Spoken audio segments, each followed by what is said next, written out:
अखिलेश जी, अच्छा है, शुरू तो मुस्कुराने के साथ हुआ है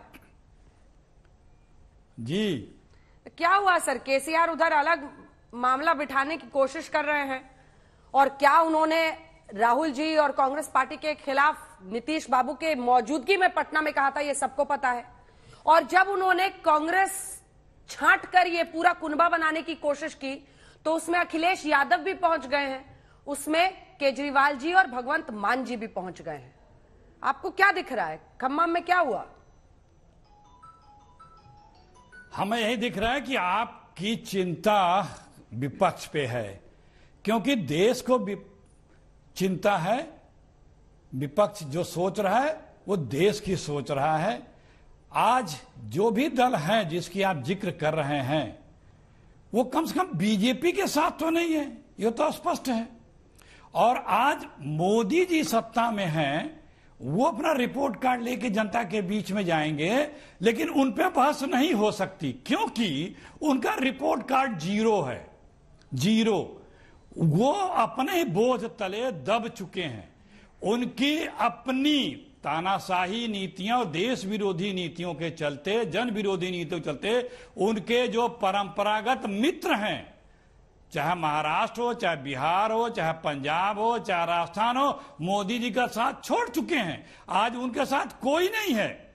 आप मोर्चे अलग अलग नाम ले सकते हैं, लेकिन ये दल हम लोगों के मत भिन्न जरूर हैं, लेकिन मन भिन्न किसी में नहीं है। हम लोग सब मन से एक साथ हैं।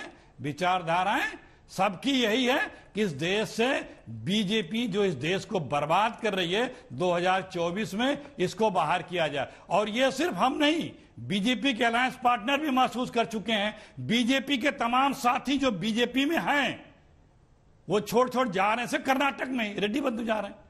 आप जिस प्रकार से चाहे राजस्थान लीजिए, चाहे छत्तीसगढ़ लीजिए, सबको ये एहसास हो चुका है कि बीजेपी इस देश के हित की आरी नहीं है। ये डूबता जहाज है। सिर्फ बातों और मैनिपुलेशन और मैनेजमेंट और इवेंट से देश के लिए स्टूडियो में तो सुर्खियां बनाई जा सकती हैं, देश का भला नहीं किया सकता है। ये बच्चा बच्चा हर कोई समझ गया। तो ये चिंता छोड़िए, अभी बहुत समय है चुनाव आने तक। सब लोग, हम लोग मिलके इस देश के लिए एक अच्छी सी वैकल्पिक सरकार देंगे और ये देश फिर अपने खोए हुए पुराने गौरव को प्राप्त करेगा और ये देश का चौमुखी विकास होगा, इस देश के लोगों का भला होगा। हम मित्र और मित्रों के ही सरकार नहीं रहेगी, सबकी सरकार होगी, सबकी सरकार होगी, सबके लिए वाली सरकार होगी। या हम दो, हमारे दो, बाकी सब रहने दो, वो वाली सरकार नहीं रहेगी। ठीक है, नलिन कोहली जी जवाब दीजिए। फ्रंट हो, गया चाहे पड़ोसियों का राष्ट्र हो। मिस्टर सिंह, कोहली जी जवाब दीजिए। बहुत सारे प्रश्न उन्होंने आप पे खड़े किए। इसके बाद से मैं आपके पास फौरन आऊंगी, क्योंकि कृषांक माने जी जुड़ गए ना। ठीक है, मैं आ रही हूं। कोहली साहब, रिपोर्ट कार्ड तो आपको देना है 24 में। इसमें जी बिल्कुल देना है और देंगे भी।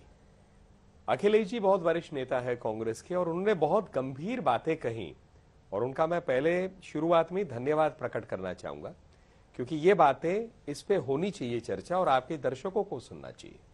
उन्होंने पहले कहा विचारधारा क्या है? मोदी विरोध, भाजपा विरोध। तो ये विचारधारा नहीं है, ये एजेंडा होता है।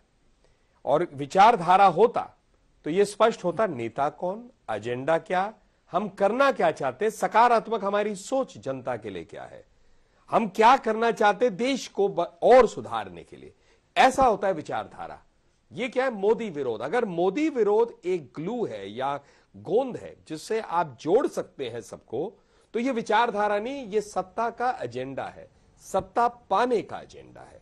ये सेवा भाव से नहीं, सत्ता भाव से प्रेरित है। दूसरी बात उन्होंने कहा कि जनता ये इवेंट करना, स्टूडियो में बैठना, ये जनता के ऊपर अविश्वास है, ये जनता को नकारने वाली बात है।